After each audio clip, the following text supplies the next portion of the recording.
My husband prepared me a tea that smelled really odd. Made you something special, dear, he said. I replied, "You're so kind," and silently exchanged the cups with my brother-in-law, who always mocked me. Made you something special, dear, Trevor said, setting the steaming mug down in front of me with that same overly cheerful tone he'd been using lately. The smell hit me immediately. Bitter, almost metallic, nothing like the herbal teas I usually drank. You're so kind, I replied, forcing a smile while my stomach churned with unease. My name is Dana Wilkes, I'm 43 years old, and I've been married to Trevor for 8 years. We live in a modest 2-story house in Charlotte, North Carolina, where I work as a quality control manager at Sundale Financial. For the past 3 months, our lives had been turned upside down by an unwelcome houseguest, Kenny, Trevor's younger brother, who had moved into our spare room after his latest girlfriend kicked him out. As I stared at the suspicious tea, Kenny slouched into the kitchen wearing nothing but basketball shorts, his usual smirk plastered across his face. At 35, he acted like he was still in college, and he never missed an opportunity to make snide comments about my uptight personality or my boring job. "Morning, Dana," he drawled, grabbing a mug from the cabinet. "Still drinking that fancy health crap, I see." Trevor quickly poured Kenny a cup from the same pot he'd used for mine, his movements slightly hurried. Something about his behavior felt off, but I couldn't quite place what. "Actually, I made this blend special for Dana," Trevor said, avoiding eye contact with me. "It's supposed to help with stress." The way he emphasized the word made my skin crawl. I'd been dealing with increasing anxiety lately, mostly due to Kenny's constant presence and Trevor's growing distance from me. But this tea smelled nothing like any stress relief remedy I'd ever encountered. Kenny plopped down at the kitchen island next to me, his usual spot for making commentary about everything I did. "Stress, huh? Maybe if you loosened up a little, you wouldn't need magic potions." I bit my tongue, as I'd learned to do over the past few months. Fighting with Kenny only made Trevor defensive of his brother, and I was tired of being painted as the villain in my own home. As Trevor turned to put the teapot back on the stove, I made a split-second decision. With practiced stealth, I quietly slid my mug closer to Kenny's spot while sliding his toward mine. "Oops, mix them up," I said sweetly, handing Kenny the cup that had originally been intended for me. He shrugged and took a long gulp, as if it were soda rather than hot tea. "Taste weird," he muttered, but continued drinking. I watched him carefully, noting how Trevor's shoulders tensed when he turned back around and saw Kenny with my cup. The tension in the kitchen was palpable as I sipped from Kenny's original cup, plain black tea with nothing suspicious about it. Trevor kept glancing between Kenny and me, his jaw clenched in a way I recognized as barely controlled panic. Our marriage hadn't always been this strained. When we first met at a company mixer 5 years ago, Trevor worked as an accountant at Driftline Construction, and he seemed genuinely interested in my career and ambitions. He'd listened to my stories about catching financial discrepancies at work, praising my attention to detail and analytical mind. Back then, he called those qualities amazing rather than obsessive. Things began changing about a year ago, when Trevor lost his job due to company downsizing. His confidence crumbled, and he started drinking more, spending days on the couch while I worked extra hours to cover our mortgage. When Kenny showed up 3 months ago, claiming he needed just a few weeks to get back on his feet, Trevor welcomed him with open arms despite my protests. Kenny had always resented me, probably because I refused to tolerate his juvenile behavior the way everyone else in Trevor's family did. At family gatherings, he'd make jokes about my stick up my ass and how I was changing his brother. Trevor would laugh along, leaving me to sit there humiliated and alone. But lately, Kenny's comments had taken on a darker edge. He'd started making references to how much better off Trevor would be without me, how I was holding him back from his true potential. Last week, I'd overheard him on the phone with someone, talking about how I had a decent life insurance policy, and how Trevor deserved to start fresh. That conversation had prompted me to start being more careful around both of them. I'd begun keeping a small digital recorder in my purse, documenting some of their more concerning conversations. I'd also contacted my old friend Jessica, who worked as a paralegal, asking hypothetical questions about suspicious behavior and evidence collection. "You know," Kenny said, setting down his mug and wiping his mouth, "this stuff really does taste awful. You sure you know what you're doing with these tea experiments, Trevor?" Trevor's face had gone pale. It's an acquired taste. Maybe you should drink some water." "I'm fine." Kenny waved him off. "Takes more than some bitter tea to knock me down." I continued sipping my safe cup while observing the growing panic in my husband's eyes. Whatever had been in that original tea, it wasn't meant to be a harmless stress reliever. The metallic smell, Trevor's nervous behavior, and his obvious distress at seeing Kenny drink it all, pointed to something far more sinister. 20 minutes had passed since Kenny finished the suspicious tea, when he suddenly doubled over. "Oh, God," Kenny gasped, clutching his stomach as sweat beaded across his forehead. Something's really wrong. He stumbled from the kitchen island to the living room couch, his face turning an alarming shade of green. Trevor rushed after him, his panic no longer concealed. "What's happening to him?" I asked, though I suspected I already knew. I pulled out my phone, pretending to consider calling for help while actually starting the voice recording app. "I don't know," Trevor stammered, kneeling beside his brother. "Maybe he ate something bad." "Kenny, what did you have for dinner last night?" Kenny could barely speak through the waves of nausea. "Nothing. Different." "Trevor, what was in that tea?" The question hung in the air like a loaded gun. Trevor's eyes darted to me, then back to his brother, his mouth opening and closing without words. "Trevor," I said calmly, never breaking eye contact with my husband. "What exactly was in that tea you made for me?" His face went completely white. In that moment, I saw the truth written across his features: guilt and fear, and the dawning realization that his plan had gone horribly wrong. Kenny's condition was deteriorating rapidly. His breathing became shallow, and he started shaking uncontrollably. He managed to whisper. I dialed 911, speaking clearly and calmly to the dispatcher, while keeping my phone positioned to catch every word. "My brother-in-law is experiencing severe stomach pain and nausea after drinking tea. He's sweating profusely, and seems to be having difficulty breathing." While we waited for the paramedics, I carefully moved to the kitchen and used a clean plastic bag to preserve what remained of the original teapot and the mug Kenny had drunk from. Years of quality control work had taught me the importance of evidence preservation. "Dana, what are you doing?" Trevor asked, his voice cracking. "Making sure the doctors have everything they need to help Kenny," I replied evenly. "They'll want to know exactly what he consumed." The ambulance arrived within minutes, followed closely by a police car. "Standard procedure for potential poisoning cases," the officer explained. As the paramedics worked on Kenny, loading him onto a stretcher, I approached the responding officer. "Officer Martinez," I said, reading his name tag. "I think you should know that my husband prepared this tea specifically for me. But my brother-in-law drank it by mistake." Trevor's head snapped toward me, his eyes wide with horror at my words. "Ma'am, we'll need to take statements from both of you," the officer replied, already reaching for his notepad. As they wheeled Kenny out to the ambulance, I caught Trevor's arm. "The truth has a way of coming out," I said quietly, so only he could hear. "You might want to think about that." The look of pure terror in his eyes told me everything I needed to know about what had really been in that tea. At the hospital, I sat in the sterile waiting room while doctors worked to stabilize Kenny. Trevor paced nearby, his hands shaking as he repeatedly checked his phone. The police had taken our initial statements, but I knew they'd be back with more questions once they determined what had poisoned Kenny. "Mrs. Wilkes?" A doctor approached us with a grim expression. "I'm Dr. Henderson. Your brother-in-law is stable for now, but we found concerning levels of antifreeze compounds in his blood." Trevor dropped into a chair like his legs had given out. Antifreeze, ethylene glycol, was a particularly insidious poison. It initially tasted sweet, which would explain why Kenny had been able to drink the entire cup despite complaining about the bitterness. The bitter metallic smell I'd detected must have been from something Trevor added to mask the antifreeze taste.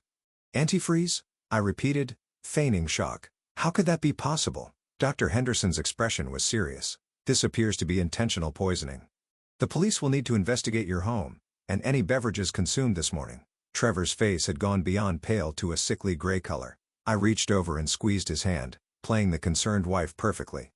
"Honey, you look terrible. This must be such a shock." What Trevor didn't know was that I'd been documenting suspicious behavior for weeks.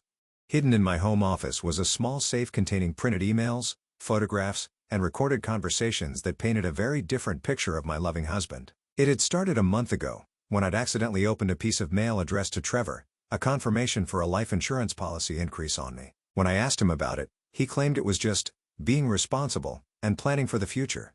But the timing, combined with Kenny's increasingly hostile comments about my holding Trevor back, had made me suspicious. I'd begun paying closer attention to their conversations, especially the late-night talks they thought I couldn't hear from upstairs. Using a baby monitor app on my phone, I'd recorded several disturbing exchanges where they discussed how my death would solve Trevor's financial problems and free him from our miserable marriage. The most damning recording was from just 3 days ago, when Kenny had joked about how accidents happen all the time, and Trevor had responded that he just needed the right opportunity. They'd laughed about it, as if planning my murder was some kind of twisted bonding activity. "Mr. and Mrs. Wilkes?" Detective Sarah Cross approached us, introducing herself as the lead investigator. "We'll need to search your home and collect any beverages or containers that might be relevant to this case." "Of course," I said immediately. "We want to help in any way we can. This is just so frightening." The idea that someone could have poisoned Kenny in our own home. Trevor remained silent, staring at the floor. Mr. Wilkes? Detective Cross addressed him directly. I understand you prepared the tea that your brother consumed? Yes, but it wasn't meant for him, Trevor stammered. I made it for Dana, but somehow the cups got mixed up. The detective's eyebrows raised slightly. So you're saying this poison was intended for your wife? I watched Trevor realize his mistake. How his attempt to deflect suspicion had actually made things worse for him. No, I don't know how the antifreeze got in there. Maybe someone broke into our house, or maybe it was contaminated somehow. His story was falling apart in real time, and we all knew it.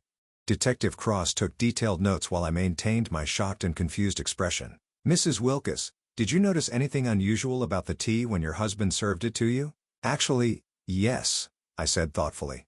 It smelled odd. Metallic. Not like any tea I'd had before. That's why I was hesitant to drink it. The search of our home yielded exactly what I'd expected it would. Detective Cross and her team found the antifreeze container in Trevor's workshop, with his fingerprints clearly visible on the cap. They also discovered internet search history on his laptop detailing ethylene glycol poisoning symptoms and detection methods. But what they didn't find was the evidence I'd been carefully collecting for weeks.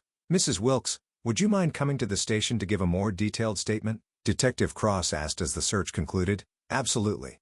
I want to help however I can, I replied, grabbing my purse, the one containing my digital recorder and the key to my office safe. At the police station, I sat across from Detective Cross in a small interview room, my hands folded calmly in my lap. I need to be completely honest with you, I began, my voice trembling just enough to suggest emotional distress. I've been worried about my safety for weeks now. Detective Cross leaned forward, her attention fully focused. My husband has been acting strangely since he lost his job. And his brother Kenny has been living with us, making these awful comments about how I'm ruining Trevor's life. Last week I overheard them talking about my life insurance policy. I paused, letting that information sink in before continuing. I was scared, so I started recording some of their conversations. I know it sounds paranoid, but after this morning, I think my instincts were right. I pulled out my phone and played the recording from 3 days ago. Kenny's voice filled the room. Accidents happen all the time, you know. People drink the wrong things, slip and fall, all kinds of unfortunate events. Trevor's response was even more damning. I just need the right opportunity, something that looks natural. Detective Cross's expression grew increasingly serious as she listened to more recordings. In one, Kenny suggested that my accident should happen soon, because he was tired of living in this depressing house with that uptight witch. In another, Trevor complained about how my controlling nature was preventing him from accessing our joint savings account to pay Kenny's debts. There's more, I said quietly, producing a key from my purse. I've been keeping copies of emails and documents in a safe at home. I was planning to talk to a lawyer next week, but after what happened to Kenny, the detective's eyes widened as I explained about the life insurance policy increase, the suspicious online purchases on Trevor's credit card, and the pattern of escalating verbal abuse that had made me fear for my safety. Why didn't you come to us sooner? She asked. I wasn't sure anyone would believe me, I admitted. Kenny can be very charming when he wants to be, and Trevor had everyone convinced that I was just being paranoid because of work stress. I thought I needed more evidence before I could prove what they were planning. Detective Cross studied me carefully. Mrs. Wilkes, you realize that if your husband intended to poison you and your brother-in-law drank it instead, that's attempted murder? I understand, I said, my voice barely above a whisper. I just can't believe the man I married could actually try to kill me. But the evidence speaks for itself. What the detective didn't need to know was how carefully I'd orchestrated this entire scenario. How I'd deliberately mentioned Trevor's special tea routine to Kenny the night before, knowing his competitive nature would make him want to try whatever was too good for him. How I'd practiced switching the cups until I could do it seamlessly. Sometimes the best revenge was simply letting someone's own evil plans destroy them. The next several hours unfolded exactly as I'd anticipated. Detective Cross retrieved the evidence from my home safe, including emails between Trevor and Kenny discussing getting rid of the problem and researching undetectable poisons. The digital paper trail was extensive and damning. Trevor was arrested that evening at the hospital, where he'd been maintaining his vigil beside Kenny's bed. Not out of brotherly love, but out of fear that Kenny might wake up and implicate him. The irony wasn't lost on me that his attempt to appear caring had actually made him look more suspicious. Mrs. Wilkes, Detective Cross called me with an update the following morning. Your brother-in-law regained consciousness overnight. He's corroborating your account of events and has provided additional information about your husband's plans. It seemed that Kenny, faced with the reality of nearly dying, had decided to save himself by confessing everything. He admitted to pressuring Trevor to do something about me, claiming that my controlling behavior and financial management were preventing Trevor from lending him money for his mounting debts. According to Kenny's statement, they had originally planned to make my death look like an accident. But Trevor had grown impatient when I started questioning the increased life insurance policy. The antifreeze poisoning was meant to appear like I'd accidentally consumed contaminated tea, a tragic mishap that would leave Trevor a grieving widower with a substantial insurance payout. There's something else, Detective Cross continued. We found additional evidence in your husband's workshop. It appears this wasn't his first attempt to harm you. My blood ran cold despite knowing I should be safe now. What do you mean? We found evidence that he'd been adding small amounts of prescription sleep medication to your coffee for weeks. Not enough to seriously harm you, but enough to make you appear more forgetful and unstable.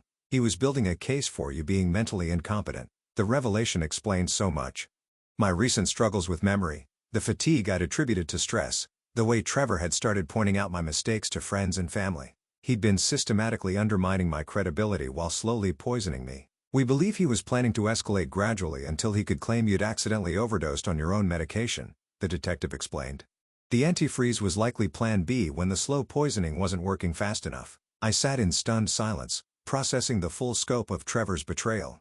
Not only had he planned to murder me, but he'd been mentally and physically abusing me for months in preparation.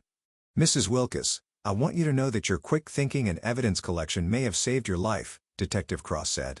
Without those recordings and documents, we might not have been able to prove premeditation. After hanging up, I sat in my kitchen, the same kitchen where Trevor had tried to poison me less than 24 hours ago, and felt a strange mixture of vindication and sadness. I'd outsmarted him, protected myself, and ensured that justice would be served. But I'd also lost the man I'd thought I loved, discovered that my marriage had been a lie, and learned that someone I'd trusted implicitly had been slowly killing me. The house felt different now, quieter and somehow cleaner without Trevor and Kenny's toxic presence. For the first time in months, I could breathe freely in my own home. My phone buzzed with a text from Jessica, my paralegal friend. Saw the news. Are you okay?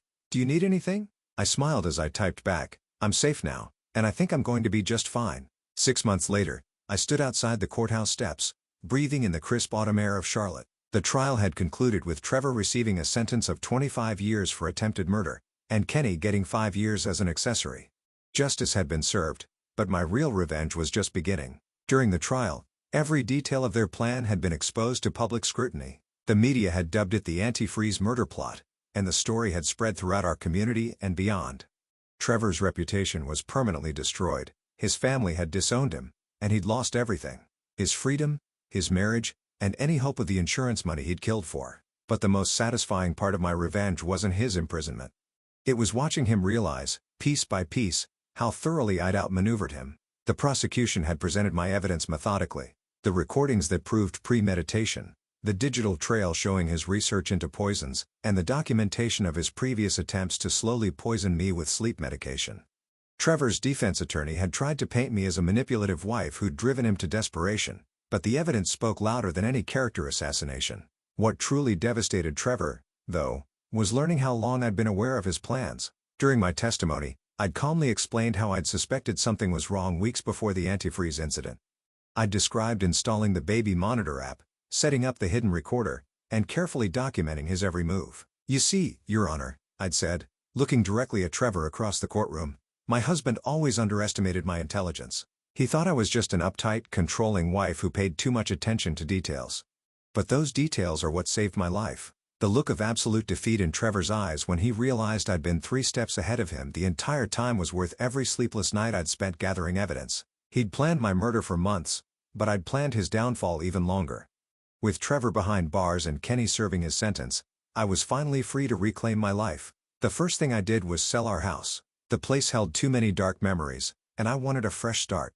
I used the proceeds to buy a small cottage on the outskirts of Charlotte, complete with a garden where I could grow my own herbs for tea. The irony wasn't lost on me.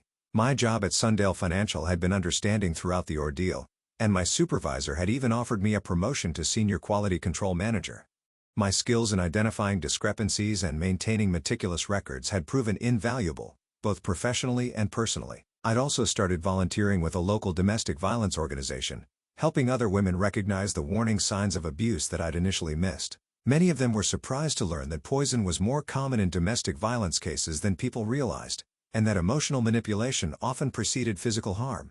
The thing about abusers, I'd tell the women in our support group, is that they always underestimate their victims. They think we're too weak, too trusting, or too scared to fight back. But sometimes, the best defense is letting them defeat themselves.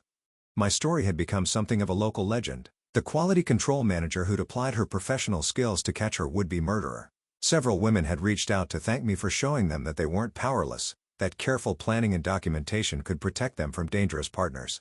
The cottage felt like a sanctuary after years of walking on eggshells around Trevor and Kenny. I could drink my morning tea without fear, work in my garden without looking over my shoulder, and sleep peacefully knowing that the only person who could hurt me now was safely locked away.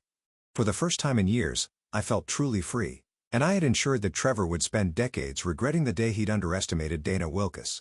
As I tend to my herb garden now, brewing my own safe blends each morning, I often reflect on how my methodical nature, the very trait Trevor found so insufferable, became the weapon that destroyed his evil plans and secured my freedom.